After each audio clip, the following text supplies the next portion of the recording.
This could be the very reason why you're not getting the results that you want, you're not making the money that you want, and you're not living the life that you want. Now, there is a process behind you getting results.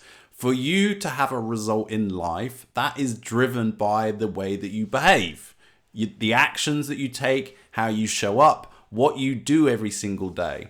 You'll always see it online. People, if you want to get results, you got to take action. But obviously, a lot of people get stuck with this. We procrastinate, we hold back, we stop ourselves.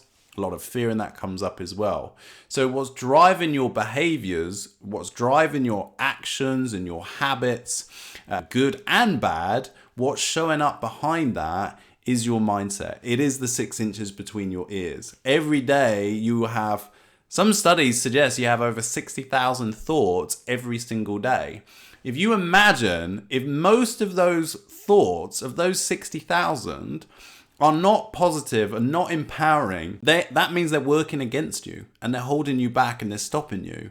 And when I speak to clients, when I speak to my friends, I know from my own experience as well, what it often feels like is you've got a lot of drive, but it feels like you've got the handbrake on full. So you've got your foot full on the accelerator, but you've got the handbrake on and you're just going nowhere. You're just spinning the wheel. And that's what it feels like to people. And if this isn't working in your favor, it's not working for you, it's going to be working against you. It's going to be holding you back and restraining you. But your mindset, nobody's born with a bad mindset. Nobody's born with a negative mindset. Nobody's born with a mindset of a lot of fear, doubt, worry, and anxiety. That mindset has to be created from somewhere. And that obviously comes from your beliefs and beliefs of what you believe to be true about the world that you exist in, your environment, the people that you know, the people that you meet, your experiences. These are all beliefs. For example, a lot of people believe that money is the root of all evil. Some people believe that they are a winner and they're very successful. Some people believe that people shouldn't be trusted. There are beliefs for everything, and it affects the results. It affects how you show up in your life because it's influencing your mindset every single day. But it doesn't stop there, the process. And your beliefs obviously come from your past conditioning. That's from school, from your teachers, from your friends, from TV, from social media, mostly from your parents as well. They're there with you at the start of your life heavily. So they influence you massively. So they have a big impact on your conditioning and the way that you think.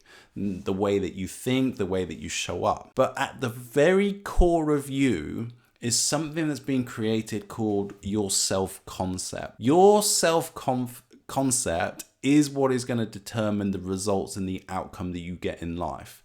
Your self-concept match the results that you get.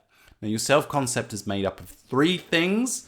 Number 1 is your self-image. This is how you see yourself when you look in the mirror. A lot of people are very thin, but when they look in the mirror and they physically see themselves, they think themselves as fat. You see that they feel they're overweight. I used to do a lot of bodybuilding, lifting weights, and I'd look in the mirror. Even though I was putting on muscle, even though I looked lean and I looked in great shape, I'd look in the mirror and simply think, wow, I'm not big enough, right? I'm really skinny. That's self-image.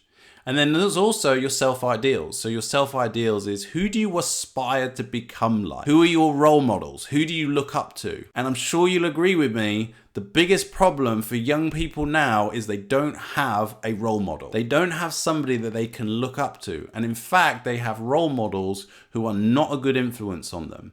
And this is what causes so many problems for them. The third thing is your self-esteem or your self-worth, right? And this is what I want to focus on in this video, because if you can influence your self-esteem, if you can influence that self-worth that you have about yourself, then you could drive your self-concept up. And guess what? If your self-concept goes up, so does your results.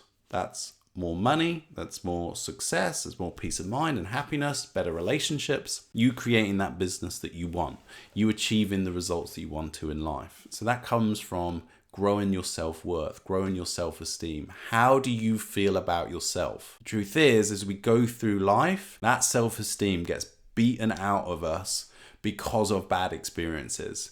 We lose our confidence. We don't feel good about ourselves. We lose that trust and we lose that faith in ourselves.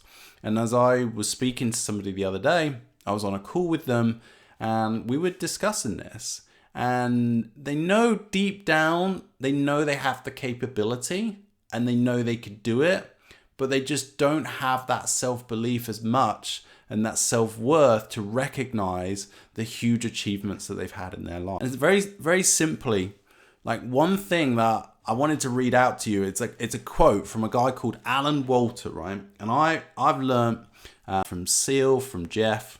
And this quote I want to read out to you, to do with your self-worth, to do with your self-esteem. And he said, in order to continue to increase your value and self-worth, you must be able to appreciate the quantity, the quality, value, significance, and magnitude of what you have already achieved, which includes acknowledging what it took for you to achieve those things in the first place. It is so quick and easy for us to recognize our flaws, recognize the things that we're not good at, to diminish our success, to downplay it, to not talk about it, and just focus on what's gone wrong. And I remember I was on a call with Seal. She's coached me a lot. I was on a call with Seal, and I remember saying, like, what's wrong with me? And I remember very strongly she was like, don't you ever ask yourself that question. Never ask yourself what's wrong with you. And the question that you want to ask yourself is, what's right with me? So what is right with you? Focus on that. If you want to grow your self-worth, focus on what's right with you, because you have so many skills that you've acquired over your lifetime that you're not acknowledging, that you're not appreciating, you're not recognizing yourself for them. And it's not only having those skills, it's the time, it's the effort, it's the money that you invested to get those skills in the first place. Whether you're a great communicator, whether you're great with your structure, perhaps you're really good with some kind of IT skill, perhaps you're good with video editing, perhaps you're good at sales, perhaps you're good at marketing, perhaps you're good with software on a computer. I don't know what it is. You know what your skills are. The problem is you just haven't recognized them. Because every single day you're spending your time recognizing what you're not good at, what your flaws are, what's wrong with you.